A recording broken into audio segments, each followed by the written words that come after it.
Now, hello everyone. Today we see Java programming by using stream classes. अभी देखिए हम लोगों ने assignment method and BlueJ method, एक तो हमारा था assignment method and BlueJ method, उसका हम लोग डिस्कशन देख चुके हैं. Now see the Java programming by using stream classes. तो ये क्या होता है कि कभी कभी जब हम प्रोग्राम्स रन कराते हैं तो रन कराते समय यानी कि ड्यूरिंग द एग्जीक्यूशन, जो हमारा प्रोग्राम की रनिंग होती है उसको हम बोलते हैं एग्जीक्यूशन टाइम ऑफ प्रोग्राम. तो एग्जीक्यूशन टाइम ऑफ प्रोग्राम के टाइम पर हमें इनपुट वैल्यूज़ को चेंज करना पड़ता है. तो उस टाइप के प्रोग्राम्स हम लोग स्ट्रीम क्लासेस या जो है इसके थ्रू बनाते हैं. ठीक है. तो स्ट्रीम क्लासेस में एक्चुअली होता क्या है, इसमें सबसे पहले जो हमारा है एक टू टाइप्स की इसमें क्लासेस होती हैं. एक होती है इनपुट स्ट्रीम और दूसरा होता है बफर्ड रीडर. तो इनपुट स्ट्रीम क्या चीज़ है, हम लोग डेटा किससे देते हैं, इनपुट डिवाइसेस से. इनपुट डिवाइसेस जैसे मतलब हो गया हमारा कीबोर्ड. हमने कीबोर्ड से डेटा दिया और वो डेटा हमारा जाता कहाँ है, सीपीयू में. तो कीबोर्ड से जो भी हम डेटा देते हैं वो हमारा किस में होता है, मशीन लैंग्वेज में चेंज होता है. किस में चेंज होता है, मशीन लैंग्वेज में. और मशीन लैंग्वेज हमारी किस फॉर्म में होती है, 10 के फॉर्म में होती है, इस टाइप से.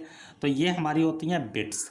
तो ये जो बिट्स हमारी होती हैं, इन्हीं बिट्स को हम लोग क्या बोलते हैं, स्ट्रीम लाइन. इन बिट्स के पैटर्न को हम लोग क्या बोलते हैं, स्ट्रीम लाइंस. तो ये स्ट्रीम लाइन जो हमारी होती है, तो इसके थ्रू हमारा डेटा जो है वो सीपीयू में जाता है. तो ये डेटा हमारा कहीं, ये बहुत सारी 1010 की बिट्स होंगी, ये आपस में डिस्टर्ब ना हो. तो इसके लिए हम क्या करते हैं, सबसे पहले ये जो स्ट्रीम लाइन होती है इसका एक ऑब्जेक्ट क्रिएट करते हैं. क्या करते हैं, इसका एक ऑब्जेक्ट क्रिएट करते हैं. तो वो जो डेटा हमारा होता है वो ऑब्जेक्ट हमारा एक्सेप्ट करता है एज ए स्ट्रिंग.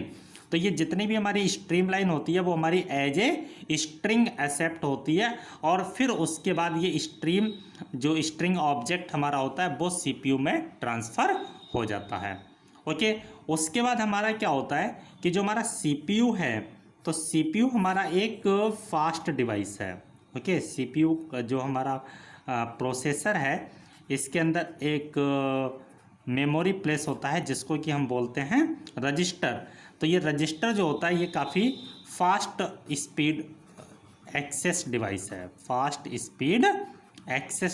है. तो इसके लिए क्या होता है, और जो हमारी इनपुट स्पीड होती है वो हमारी स्लो होती है. इनपुट स्पीड हमारी क्या होती है, स्लो होती है. इसलिए क्या होता है कि बीच में हमारा एक मेमोरी लगी रहती है, जिस मेमोरी को हम लोग बोलते हैं बफर्ड. कौन सी मेमोरी बोलते हैं, बफर्ड.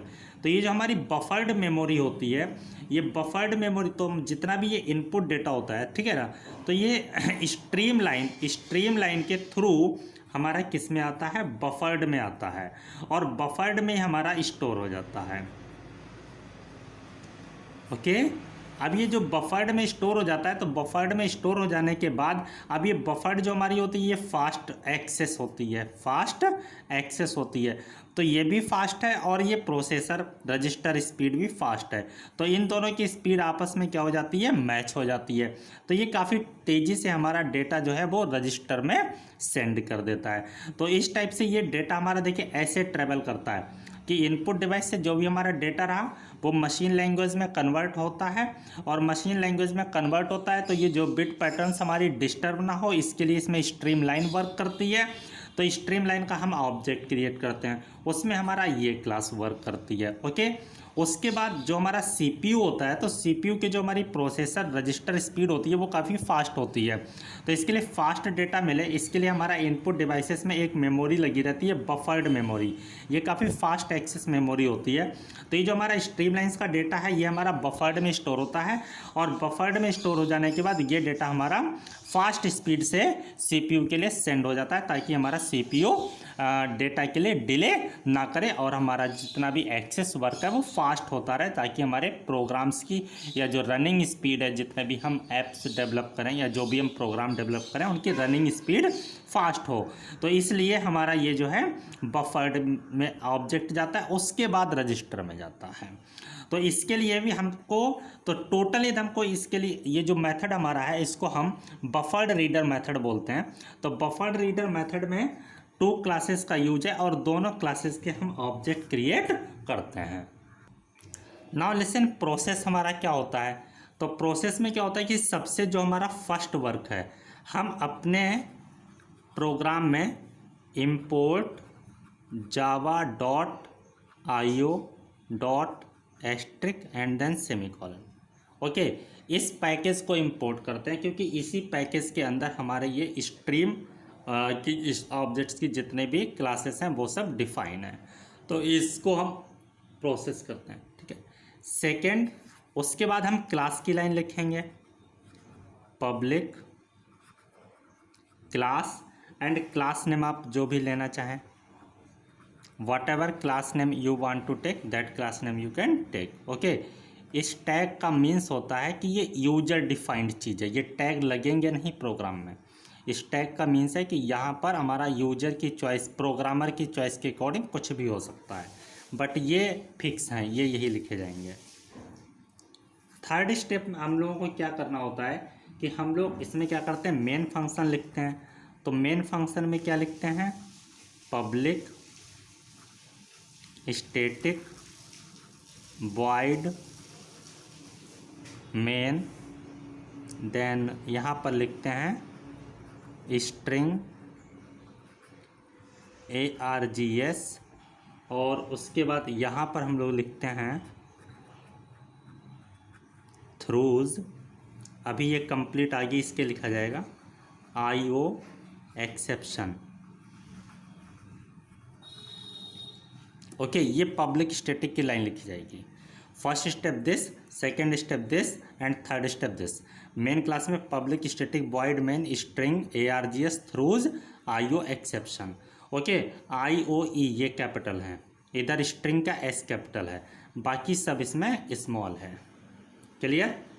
नाउ फोर्थ, अब हम क्या करते हैं, इस क्लास को, मेन फंक्शन को ओपन करेंगे। मेन फंक्शन को ओपन करने के बाद हम लोग क्या करते हैं कि जो हमारा ये सबसे पहले ये इनपुट स्ट्रीम रीडर है, तो स्ट्रीम लाइन के लिए हम ऑब्जेक्ट क्रिएट करते हैं। तो इसके लिए हमारा स्टेटमेंट क्या होता है, इसके लिए हम लिखते हैं input stream reader, input stream reader. उसके बाद आपके लिए ऑब्जेक्ट जिस नाम का भी लेना है वो ऑब्जेक्ट ले लीजिए, जैसे हमने ले लिया रीड, फिर इज इक्वल टू, फिर लिखेंगे न्यू, और अगेन इसके आगे इसी चीज़ को लिखेंगे input stream reader, input stream reader, and bracket में लिखेंगे सिस्टम डॉट इन, ओके। और जो हमारा फिफ्थ स्टेप है, फिफ्थ स्टेप में इनपुट, ये स्ट्रीम लाइन का ऑब्जेक्ट क्रिएट हो गया, रीड नाम का, जो भी आप नेम लेना चाहें वो ले सकते हैं। उसके बाद हम क्या करते हैं, बफर्ड रीडर का ऑब्जेक्ट क्रिएट करेंगे।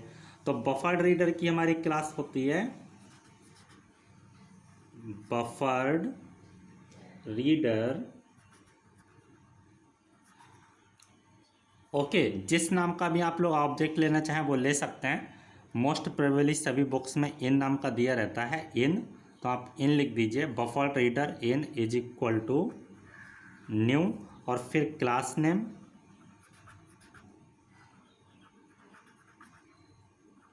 बफर्ड रीडर, एंड यहाँ पर हम स्ट्रीम ऑब्जेक्ट देंगे। किस स्ट्रीम ऑब्जेक्ट के लिए हमको बफर्ड बनाना है, तो स्ट्रीम ऑब्जेक्ट हमारा कौन सा है, रीड,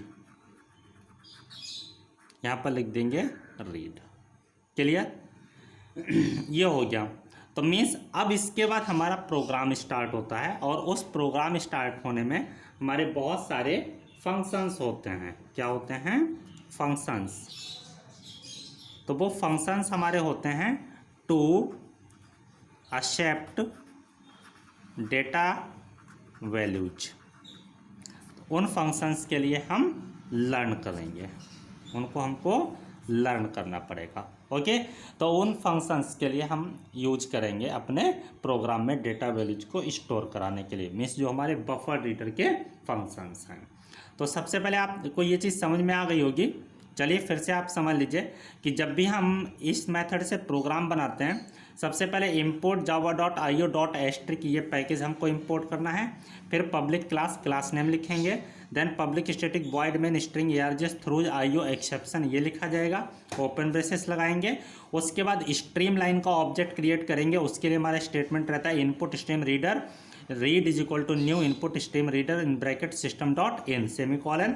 उसके बाद बफर्ड रीडर का ऑब्जेक्ट क्रिएट करते हैं, buffered reader in is equal to new buffered reader in bracket read. Okay, तो इस टाइप से इन नाम का ये हमारा ऑब्जेक्ट बफर्ड रीडर हमारा ऑब्जेक्ट क्रिएट हो जाता है। क्लियर? तो इस टाइप से थोड़ा स्मॉल कैपिटल आप ध्यान से देख लीजिए। ओके, जो चीज़ हमारी कैपिटल लेटर्स में वो कैपिटल ही लिखनी है, यदि आप स्मॉल लिख देंगे तो आपका प्रोग्राम रन नहीं करेगा, that will be a syntax error.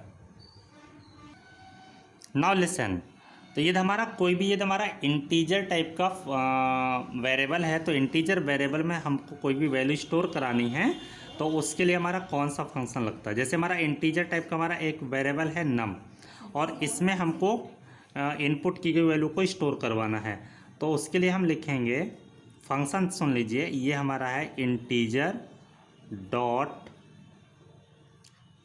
Parse INT in bracket in dot read line parenthesis then ये bracket close and semicolon.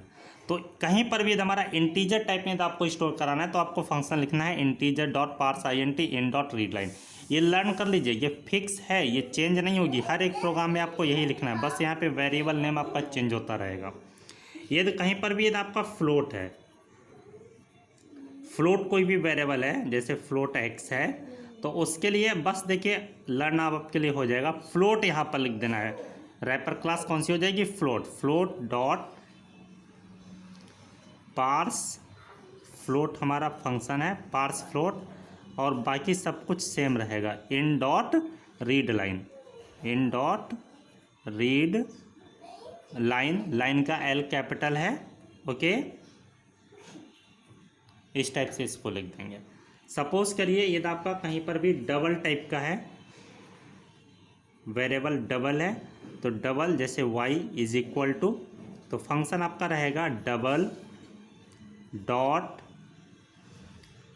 Parse double, और बाकी ब्रैकेट में same in dot read line parenthesis then bracket close semicolon. Okay, तो इस type से ये आपके numeric values के लिए हो गया। अब हम बात करते हैं यदि हमारा कहीं पर भी कैरेक्टर, यदि हमको कोई भी एक सिंगल कैरेक्टर स्टोर कराना है। ओके, जैसे कैरेक्टर हमारा एक वेरिएबल है CH1, उसमें कुछ भी स्टोर कराना है, तो सबसे पहले हमको ब्रैकेट में लिखना है कैर टाइप कास्टिंग के लिए, एंड उसके बाद नेक्स्ट ब्रैकेट में आपको लिख देना है in dot read, in dot read only, no line, इसमें लाइन नहीं लिखेंगे, only read, in dot read. Okay, और यदि हमारा कहीं पर भी स्ट्रिंग टाइप की वैल्यू यदि हमको स्टोर करानी है, स्ट्रिंग, तो स्ट्रिंग में ये हमारा कुछ भी स्टोर करना है, जैसे string name is equal to, तो इसके लिए सिंपल कोई फंक्शन आपको नहीं लगाना है, केवल लिख देना है इन डॉट रीड लाइन, बस। तो इस यदि आपको इस मेथड से प्रोग्राम्स बनाने हैं तो आपको ये इतने फंक्शंस आपको लर्न कर लेने हैं। इंटीजर के लिए ये यूज होगा, फ्लोट के लिए ये फंक्शन यूज होगा, डबल के लिए ये फंक्शन लाइन यूज होगी, कैरेक्टर के लिए आपको ये सिंटैक्स यूज करना है, एंड स्ट्रिंग के लिए सबसे simple in dot read line केवल लिखना है, कोई फंक्शन नहीं लगता है। ओके, तो ये इन फंक्शंस का डिस्कशन पीछे भी हो चुका है चैप्टर में, जो हमने फर्स्ट पार्ट बनाया था उसमें इन सारे फंक्शंस का डिस्क्रिप्शन है, ये वही फंक्शंस आपके यहाँ पर यूज हुए हैं। नाउ सी वन एग्जाम्पल, हम क्या करना, हमको एक write a program to input 3 integers and display their average, इसका एक प्रोग्राम बनाना है। तो देखिए सबसे फर्स्ट स्टेप हमारा हमने क्या बताया था कि हम लोग इस पैकेज को इंक्लूड करते हैं, तो ये हो गया। फिर सेकेंड मेन फंक्शन की लाइन, सॉरी मिस्टेक हो गई, क्लास नेम तो लिखा ही नहीं है। ओके लिसन, उसके बाद हम लोग पब्लिक क्लास का नेम हमने ले लिया average, then open braces public static void main, ये मेन फंक्शन की लाइन हो गई। अब इसके बाद हमको क्या करना होता है, वो स्ट्रीम लाइन का ऑब्जेक्ट क्रिएट करने की लाइन लिखनी है एंड बफर रीडर की लाइन लिखनी है, तो उन 2 लाइन्स को लिखेंगे। ओके तो ये आपकी इनपुट स्ट्रीम लाइन की लाइन हो गई and this is the line for buffered reader, ये लाइन हो गई। इन 2 लाइन्स को क्रिएट किया। अब हम लोग वेरिएबल डिक्लेरेशन करेंगे। सो लिसन, हमने इंटीजर टाइप के 3 वेरिएबल्स ले लिए, n1 n2 n3, क्योंकि हमको 3 इंटीजर्स लेने हैं, तो ये 3 इंटीजर्स ले लिए। अब इनका जो एवरेज होगा, वो एवरेज तो जब हम 3 से डिवाइड करेंगे तो वो हमारा पॉइंट में भी हो सकता है एंड विदाउट पॉइंट भी हो सकता है, तो इसके लिए हम लोग डबल टाइप का ले लेंगे। जैसे हमने ले लिया वेरिएबल डबल ABG, ये उसके लिए हो गया। ठीक है, अब सबसे पहले हमको क्या कराना है, 3 नंबर्स इनपुट कराने हैं। तो हम इसमें एक स्टेटमेंट लिखते हैं जो कि हमारा टर्मिनल विंडो पर लिख करके आ जाए। तो टर्मिनल विंडो पर क्या लिख करके आ जाएगा, वो मैसेज आप अपने अकॉर्डिंग जो भी देना चाहते हैं वो लिख सकते हैं। यहाँ पर हमने मैसेज दिया है system.out.println ओपन करके double quotes enter 3 integers. Okay, ये मैसेज दे दिया। तो इसके बाद क्या होगा कि वो जो हमारे इंटीजर नंबर्स होंगे उनको हमको स्टोर कराना है n1 n2 n3 में। तो ये इसका डाटा टाइप है इंट। तो जो हमने इंट के लिए आपके लिए फंक्शंस बताए हैं उन्हीं को यहाँ पर यूज करना है। तो सबसे फर्स्ट नंबर हमको n1 में लाना है। तो n1 इज इक्वल टू हम लिखेंगे integer dot parse int in bracket in dot read line, then open bracket parenthesis bracket close semicolon. Okay, this line. तो जो भी हमारा फर्स्ट नंबर होगा वो n1 में स्टोर हो जाएगा। नाउ सेकेंड n2 के लिए भी यही चीज़ लिख दीजिए एंड n3 के लिए भी यही चीज़ लिख दीजिए। नाउ लिसन, तो ये नंबर्स हमारे n1 n2 n3 में स्टोर हो जाएंगे। इसके बाद हमको कंप्यूटर को कमांड देना है कि जो इसका एवरेज है वो हमारा AVJ में आ जाए। तो उसके लिए हमारा क्या होता है कि इनके सम को हम 3 से डिवाइड करेंगे। तो AVG इज इक्वल टू हमको क्या लिखना है, n1 plus n2 plus n3। इनको एक ब्रैकेट में क्लोज करेंगे क्योंकि इनका जो टोटल सम होगा उस सम को हमको डिवाइड कराना है 3 से, और ये हमारा है एक इंटीजर, इसके लिए इसमें हम पॉइंट लगा देंगे 0। ओके, तो ये हमारा किस में ट्रीट हो जाएगा, डबल में। उसके बाद हमारा जो भी आंसर होगा वो पॉइंट में ही आएगा और वो AVG में स्टोर हो जाएगा। तो इस टाइप से AVG में जो हमको आंसर मिल जाएगा वो पॉइंट में मिल जाएगा। तो यहाँ पर ये पॉइंट 0 लगाना मस्ट है। क्लियर? यदि ये मिस्टेक हो गई तो आंसर इसमें करेक्ट नहीं आएगा, ओनली इंटीजर पार्ट आएगा, और जो फ्रैक्शन पार्ट है मीन्स डेसिमल पॉइंट के बाद का पार्ट है वो AVG में नहीं शो करेगा। अब हमें क्या करना है, ओके, ये इनपुट प्रोसेस हो गया, ये हमारा प्रोसेस हो गया। प्रोसेस हमारा क्या है, एवरेज फाइंड आउट करने का ना। अब इसको हमको डिस्प्ले कराना है, तो डिस्प्ले कराने के लिए कौन सी लाइन होती है ये तो आपका सब जानते ही हैं। So listen, system.out.println, this is your line to display the answer. Now here in double quotes में हमने क्या लिख दिया, एवरेज इज इक्वल टू। तो ये हमारा एक स्टेटमेंट बन गया। और किस वेरिएबल की वैल्यू हमको डिस्प्ले करानी है, इसकी। इसको क्या लिखा हुआ है, बिल्कुल सेम लिखिए, स्मॉल कैपिटल का भी फर्क ना पड़े। क्लियर? उसके बाद हम लोग क्लोज करेंगे मेन फंक्शन को और उसके बाद क्लोज कर देंगे क्लास का ब्रेसेस। क्लियर? तो इस टाइप से आपका ये प्रोग्राम हो गया। तो आपके लिए ये प्रोग्राम आई होप समझ में आ गया होगा। यदि नहीं समझ में आया है तो फिर से आप इस वीडियो को प्ले करिए और आसानी से समझ लीजिए। एक बार यदि आपको ये वीडियो अच्छे से समझ में आ गया, उसके बाद आपके इसमें जितने भी प्रोग्राम्स हैं वो आपके लिए इजीली अपने आप बनने लगेंगे, कोई भी उसमें प्रॉब्लम आपके लिए जनरेट नहीं होगी। ओके, और यदि आपके लिए अच्छे से समझ में आ गया है तो अपने बुक में जो आपके अदर प्रोग्राम्स बने हुए हैं इस मेथड से, उनको देखिए और समझिए। आगे हम इस टाइप के प्रोग्राम्स तो बनते ही रहेंगे, ये कहीं टॉपिक यहीं पर नहीं ख़त्म होता है, क्योंकि प्रोग्राम्स तो हमारे चलने ही चलने हैं पूरे सिलेबस में। तो प्रोग्राम्स इसी मेथड से चलते रहेंगे। तो इन सबको आप अच्छे से अपने ब्रेन में याद कर लीजिए, और एट द टाइम आपके सब कुछ पता होना चाहिए कि कहाँ पर क्या चीज़ यूज होगी। So thanks for watching and have a good time.